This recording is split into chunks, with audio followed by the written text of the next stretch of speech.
திருச்சிற்றம்பலம். தென்னாடுடைய சிவனையை போற்றி, எந்நாட்டவருக்கும் இறைவா போற்றி. அனைவருக்கும் வணக்கம். தனுசு ராசிக்குண்டான மார்ச் மாத பலன்களை பத்தி பார்க்கலாம். தனுசு ராசியை பொறுத்த வரைக்கும் உங்க ராசி அதிபதியே குரு தான். அவர் 6ஆம் வீட்டில் இருக்கிற வரைக்கும் கொஞ்சம் உங்களுக்கு பணம் சார்ந்த விஷயங்கள் கிடைத்தாலும், ஏன்னா குரு 2ஆம் பார்வையை பார்க்கிறப்ப பணம் காசு லாபத்துக்கெல்லாம் குறைவில்லாம தொழிலை கொடுத்தாலும் கூட கொஞ்சம் பெயர் புகழை குறைச்சிருப்பாரு, இதெல்லாம் பண்ணி கொடுத்துருப்பாரு. இப்ப அடுத்தது பாருங்க, சனி பகவானும் மார்ச் 29ஆம் தேதி 4ஆம் வீட்டுக்கு போறார். பொதுவா 4இல் சனி வரக்கூடிய காலகட்டங்கள் அர்த்தாஷ்டம சனி அப்படின்னு நம்ம சொல்லுவோம். அர்த்தாஷ்டம சனி அப்படிங்கிறது வீடு மனை சொத்து சுகங்கள் வண்டி வாகன யோகங்கள் இதெல்லாமே கெடுத்து மறுபடி கொடுக்கும். எதெல்லாம் உங்களுக்கு வரணும்னு இருக்குமோ அதெல்லாம் சனி வரக்கூடிய காலத்துல கண்டிப்பா கொடுத்தே தீர்வார்.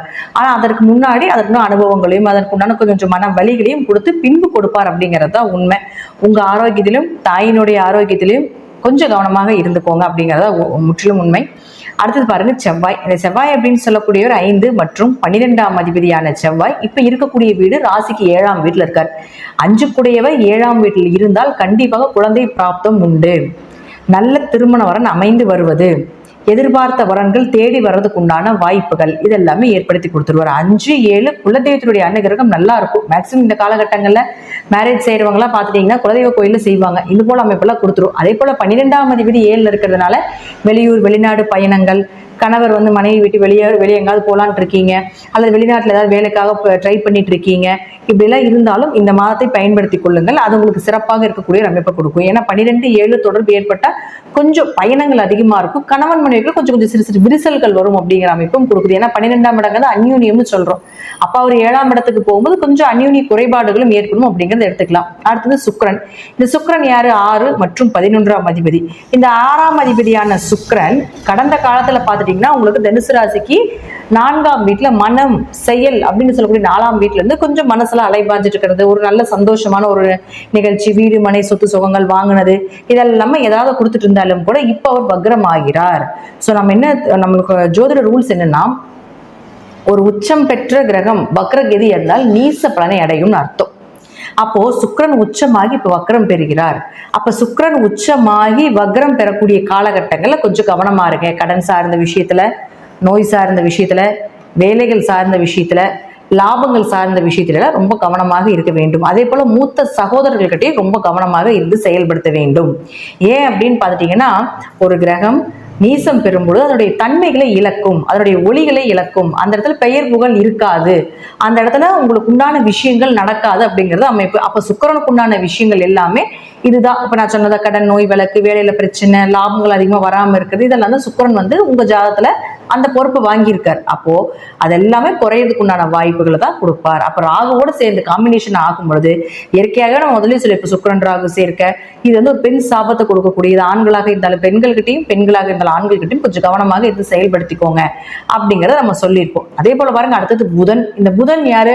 உங்களுடைய ஜாதகத்துக்கு 7 மற்றும் 10ஆம் அதிபதி. உங்களுடைய திருமண வாழ்க்கை, உங்களுடைய கணவர் மனைவி, அதே போல தொழில், இதெல்லாமே புதன் தான் கொடுக்க போறார்.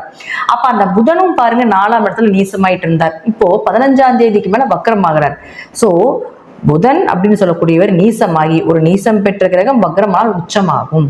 அப்ப 15ஆம் தேதிக்கு மேல தொழில், திருமணம், எதிர்பார்த்த வரன் கிடைப்பது, இதெல்லாம் உங்க ஜாதகத்துல புதன் வக்ரமாக இருந்தால் கண்டிப்பாக நடந்தே தீரும்.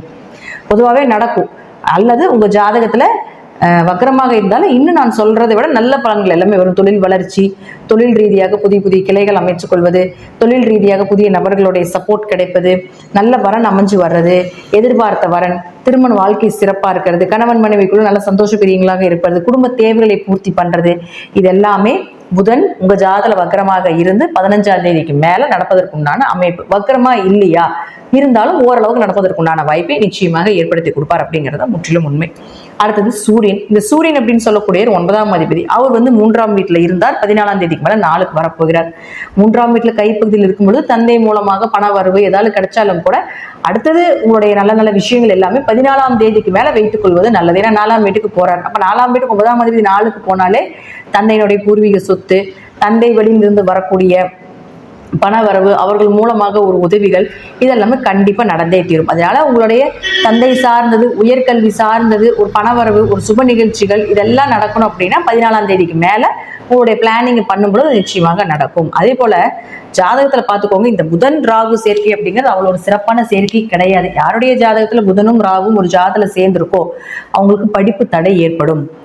படித்தாலும் படிப்புக்கு உண்டான வேலை கிடைக்காது, அப்படியே கிடைத்தாலும் அதில் உண்டான ஒரு நல்ல வருமானம் இருப்பதற்கு வாய்ப்பு ரொம்ப குறைவு. இதுதான் வந்து புதன் ராகு சேர்க்கை. அடிப்படை கல்வியே தடையாகும் ஒரு சிலருக்கு பார்த்துட்டீங்கன்னா. அப்போ உங்க ஜாதகத்திலேயோ உங்க குழந்தைகள் ஜாதகத்திலேயோ புதன் ராகு சேர்க்கை இருந்து இப்போ அந்த கிரகச்சூழல் நடக்கிறதுனால குழந்தைகளோட படிப்புல கொஞ்சம் கவனமா இருந்துக்கோங்க.